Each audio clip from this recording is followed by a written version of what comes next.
വിവാഹിതയായ സ്ത്രീക്ക് മറ്റൊരു പുരുഷൻ വിവാഹ വാഗ്ദാനം നൽകി ബലാത്സംഗം ചെയ്തുവെന്ന് പരാതിപ്പെടാനാവില്ല എന്നാണ് രാജ്യത്തെ പരമോന്നത കോടതി തീർപ്പാക്കുന്നത്.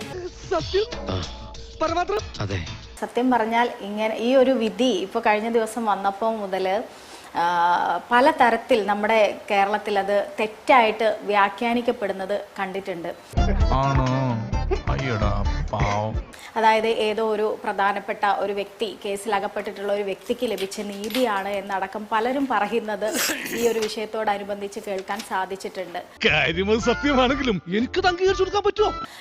വിവാഹിതരായ ഒരു ബന്ധം നിലനിൽക്കെ എന്താ പറയാ മറ്റൊരു പുരുഷനുമായിട്ട് ഒരു ബന്ധം ഉണ്ടായാൽ അതിനെ ബലാത്സംഗം എന്ന് പറയാൻ പറ്റില്ല എന്ന് പറയുമ്പോഴും ഇവിടെ നമ്മൾ കൺസെന്റിന് പ്രാധാന്യം കൊടുക്കുന്നുണ്ട് എന്നുള്ളത് ഒരു പ്രധാന കാര്യമാണ്. അതിനൊന്നുമില്ലേ? ഒരു സ്ത്രീയെ മാനിപ്പുലേറ്റ് ചെയ്തിട്ടുള്ള ഒരു കൺസെന്റ് ഉണ്ടാക്കുകയാണെങ്കിൽ അതിനെതിരെയൊക്കെ കോടതിയിൽ പോകാൻ സ്ത്രീകൾക്ക് അവകാശമുണ്ട് എന്ന് സ്ത്രീകൾ ഇനിയും മനസ്സിലാക്കണം. അതൊരു തെറ്റായ ധാരണയിലേക്ക് ഈ കാര്യങ്ങളെയൊക്കെ വളച്ചൊടിച്ച് കൊണ്ടുപോകുന്ന ഒരു സാഹചര്യം നമുക്കുണ്ട്.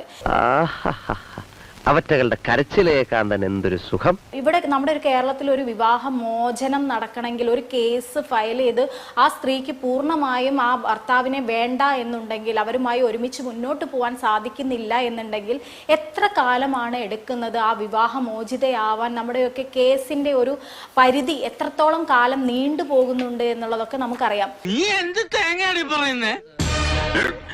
എനിക്കൊന്നും മനസ്സിലാവുന്നില്ലല്ലോ. ചില ഭർത്താക്കന്മാർ പറയുന്നത് കേട്ടിട്ടുണ്ട്, ഞാൻ അവർക്ക് ഡിവോഴ്സ് നൽകില്ല എന്ന് പറയുന്നത് കേട്ടിട്ടുണ്ട്. ഡിവോഴ്സ് നൽകാതെ വേറെ ഏതോ നാടുകളിൽ മാറി നിൽക്കുന്ന ആളുകളെ കുറിച്ച് കേട്ടിട്ടുണ്ട്. അപ്പൊ അത്തരത്തിൽ ഒരു സ്ത്രീ ഭർത്താവുമായിട്ടല്ല ജീവിക്കുന്നത്, പക്ഷെ അവര് വിവാഹിതയാണ്, അവർക്ക് ഡിവോഴ്സ് ലഭിച്ചില്ല എന്നൊരു കാരണമുണ്ട്.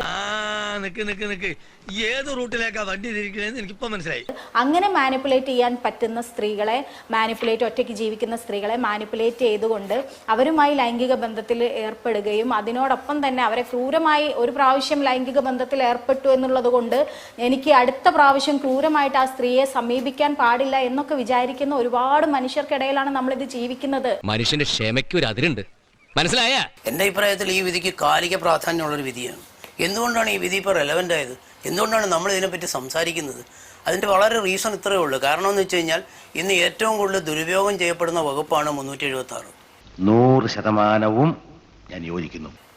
എല്ലാ കോടതികൾക്കും അറിയാവുന്ന ഒരു കാര്യമാണ്. ഒരു സ്ത്രീയും പുരുഷനും തമ്മിൽ കൺസെൻറ്റോട് ബന്ധമായി അവർ തമ്മിൽ പിന്നീട് ആ ബന്ധം ഏതെങ്കിലും രീതിയിൽ സോറാവുമ്പോഴത്തേക്ക് ഉടനെ തന്നെ 2 വർഷം 3 വർഷം 4 വർഷം ആയി കഴിഞ്ഞ് കഴിഞ്ഞാൽ ഉടനെ തന്നെ റേപ്പിന് കേസ് കൊടുക്കുക. എന്നിട്ട് അതിനകത്ത് ആകപ്പാടെ വരുന്ന ആർഗ്യുമെന്റ് എന്താണ്?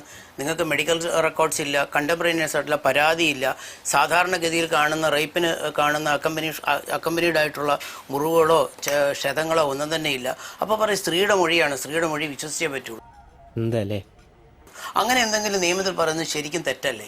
ജെൻഡർ ജസ്റ്റിസിന് വേണ്ടി നമ്മൾ ആർഗ്യുന്ന സമയത്ത് ഒരു പുരുഷനൊരു നീതി, സ്ത്രീക്കൊരു നീതി എന്ന് പറയുന്ന അടിസ്ഥാനപരമായിട്ട് നമ്മുടെ ഭരണഘടനയ്ക്ക് എതിരായിട്ടുള്ളൊരു കാര്യമില്ല. സ്ത്രീ എന്ന് പറഞ്ഞാൽ എന്താ? ഒരു പ്രത്യേക ദൈവത്തിന്റെ, ഒരുപാട് അധികാരമുള്ള ഒരു ദൈവത്തിന്റെ കുട്ടിയാണോ? ഒരു പുരുഷൻ എന്ന് പറയുന്നത് അധികാരം കുറഞ്ഞ അല്ലെങ്കിൽ ഡിഫക്റ്റായ ഒരു ദൈവത്തിന്റെ കുട്ടികളാണോ പുരുഷൻ? പുരുഷനും സ്ത്രീയും നമ്മുടെ രാജ്യത്ത് ഈക്വലാണ്. ആര് പറഞ്ഞു?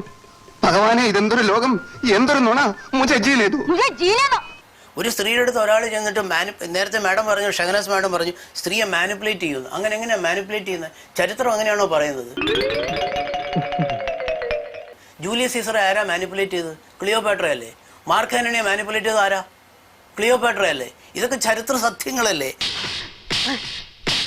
എന്താ ഈ പറയണേ? ഒരു സ്നേഹം ഉണ്ടായിക്കഴിഞ്ഞാൽ സ്നേഹം ഒരുപാട് കാരണങ്ങളുണ്ട് സ്നേഹം പിരിയാം. അതിന് ആർക്കും സ്വാതന്ത്ര്യം ഇല്ലേ? അതിൽ നമ്മുടെ ഭരണഘടന എന്ന് പറഞ്ഞാൽ ജർമ്മനിയിലെ ഹിറ്റ്ലറിന്റെ ഒരു ഭരണഘടന അല്ല ഇത്. This is A constitution of freedom, equality. ഇതൊക്കെ ഉള്ള ഒരു രാജ്യമാണ് ഈ രാജ്യം. ഒരു സ്ത്രീയായിട്ട് എനിക്ക് ബന്ധം വന്നു അല്ലെങ്കിൽ അടുപ്പം വന്നു, ആ സ്ത്രീയായിട്ട് എനിക്ക് തെറ്റിപ്പിരിയാനായിട്ട് അവകാശമില്ലേ? ലോകത്തിൽ ഏതെങ്കിലും വിദ്യാഭ്യാസമുള്ള ലോകത്തിൽ ഏതെങ്കിലും സ്ത്രീയെ കല്യാണം കഴിക്കുമെന്ന് പറഞ്ഞാൽ ആരെങ്കിലും ഒന്ന് കൂടെ കിടക്കുവോ? ഇതെന്ത് ഇല്ലോജിക്കൽ ആയിട്ടുള്ള സ്റ്റേറ്റ്മെന്റ് അത്? നിങ്ങൾ അതിര് കിടക്കുന്നു. അല്ല സുഹൃത്തെ, നിങ്ങളെപ്പോലെ ഒരുപാട് പേരെ ഞാൻ കണ്ടിട്ടുണ്ട്. സ്ത്രീകള് അപലകളൊന്നും അല്ല, അത് വെറുതെ പറയുന്ന. മാന്യതയുള്ള ഒരു സ്ത്രീയും സമ്മതിക്കത്തുമില്ല. മാന്യത ഒരു സ്ത്രീയും ഒരുത്തം പോയിട്ട് അവൻ്റെ അടുത്ത് പോയിട്ട് വന്ന് ഞാൻ ഒന്ന് കല്യാണം കഴിക്കാം, നിങ്ങൾ എൻ്റെ കൂടെ വന്ന് കിടക്കുമെന്ന് പറഞ്ഞാൽ തലയ്ക്കകത്ത് ആള് താമസമുള്ള ഒരു സ്ത്രീയും വരത്തില്ല.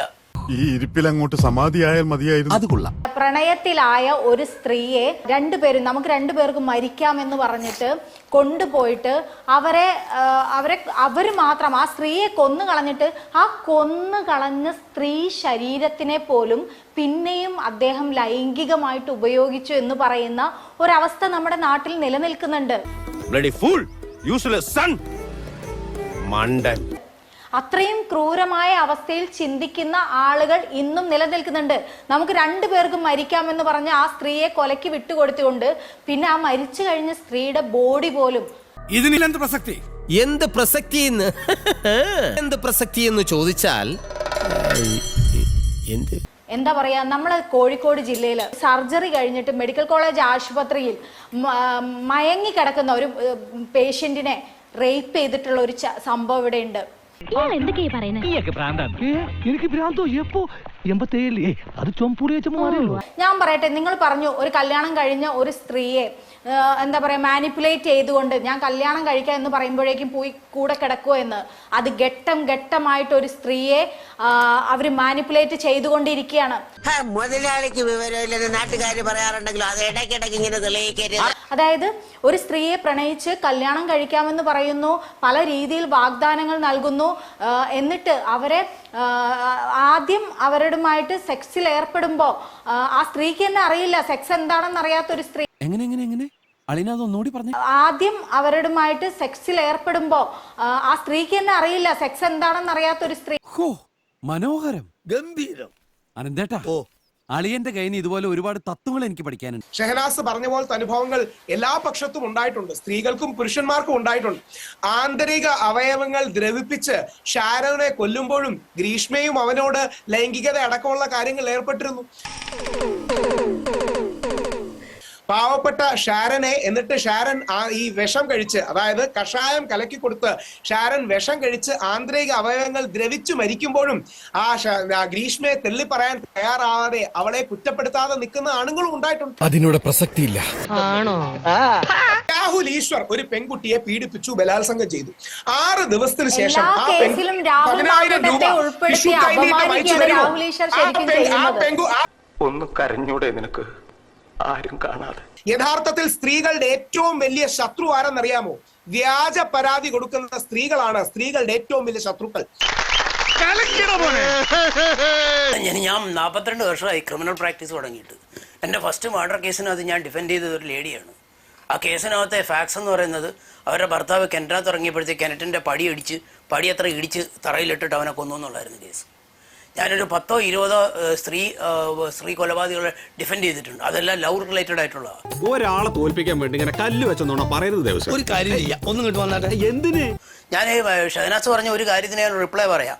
ആ ഡോക്ടർ ഓമന എന്ന് പറഞ്ഞൊരു ലേഡിക്കെതിരെ ഒരു കേരള പോലീസ് എടുത്തൊരു കേസുണ്ട്. അതിൻ്റെ ഫാക്സ് അറിയാമോ? ഒരുത്തരം കൊണ്ട് 16 അവൻ്റെ ബോഡി കട്ടിയിട്ട് ഫ്രിഡ്ജിനകത്ത് കയറ്റി ഡിസ്ട്രോയ് ചെയ്ത്.